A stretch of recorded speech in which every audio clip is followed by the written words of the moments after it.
వ్యవసాయేతర అవసరాలకి. ఎట్లాంటివి? ఒకటి ప్రభుత్వ భూములు. ప్రభుత్వ భూములు వ్యవసాయం కోసం వినియోగించుకోవచ్చు. వ్యవసాయేతర అవసరాల కోసం ప్రభుత్వం వినియోగించుకున్న నాలా ఫీజు ఉండదు దాంట్లో. 2, లోకల్ బాడీస్ అంటే పంచాయతీ వాళ్ళ భూములు కావచ్చు, మున్సిపాలిటీస్ భూములు కావచ్చు, మున్సిపల్ కార్పొరేషన్ భూములు కావచ్చు, వీటిని కనుక వ్యవసాయ భూమిగా ఉన్న వాటిని కూడా వ్యవసాయేతర అవసరాలకు వాడినట్లయితే పంచాయతీ కానీ, మున్సిపాలిటీ కానీ, మున్సిపల్ కార్పొరేషన్ కానీ నాలా ఫీజు కట్టాల్సిన పని లేదు, నాలా కన్వర్షన్ అవసరం లేదు.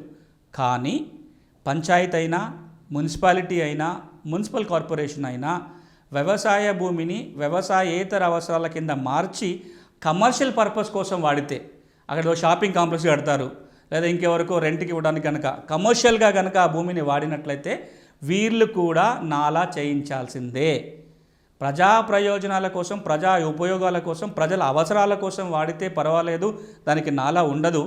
కానీ ఎప్పుడైతే కమర్షియల్గా వాడటం మొదలు పెడుతుందో అది పంచాయతీ అయినా, మున్సిపాలిటీ అయినా, మున్సిపల్ కార్పొరేషన్ అయినా నాలా ఫీజు కట్టాలి, నాలా కన్వర్షన్ చేయించాలి. ఇది 2వది. ఇక 3వది, రిలీజియస్ పర్పస్ కోసం వాడితే, మత సంబంధమైన అంశాల కోసం ఏదైనా వ్యవసాయ భూమిని వ్యవసాయేతర అవసరాల కోసం వాడినప్పుడు నాలా కన్వర్షన్ చేయించాల్సిన పని లేదు. ఇక 4వది, ఎవరైనా కుల వృత్తులు చేసుకోవటం కోసం ఎకరం లోపుగా తమ భూమిని తమ కుల వృత్తుల కోసం, కుటీర పరిశ్రమల కోసం వాడుకుంటే అలాంటి భూమిని ఎకరం లోపల గనక వినియోగించినట్లయితే నాలా కన్వర్షన్ చేయించాల్సిన అవసరం లేదు. ఇప్పుడు కుండలు చేసుకునే వాళ్ళు ఉంటారు, కమ్మరి ఉంటుంది, లేకపోతే ఇంకా వడ్రంగులు ఉంటారు, ఇట్లా రకరకాల చేనేత వర్గ కార్మికులు ఉన్నారు. వీళ్ళెవరు కూడా తమ వ్యవసాయ భూమిని కనుక, లేదా తమ కొనుగోలు చేసిన వ్యవసాయ భూమిని ఎకరం వరకు కూడా నాన్ అగ్రికల్చర్ కింద వాడితే కన్వర్షన్ అవసరం లేదు.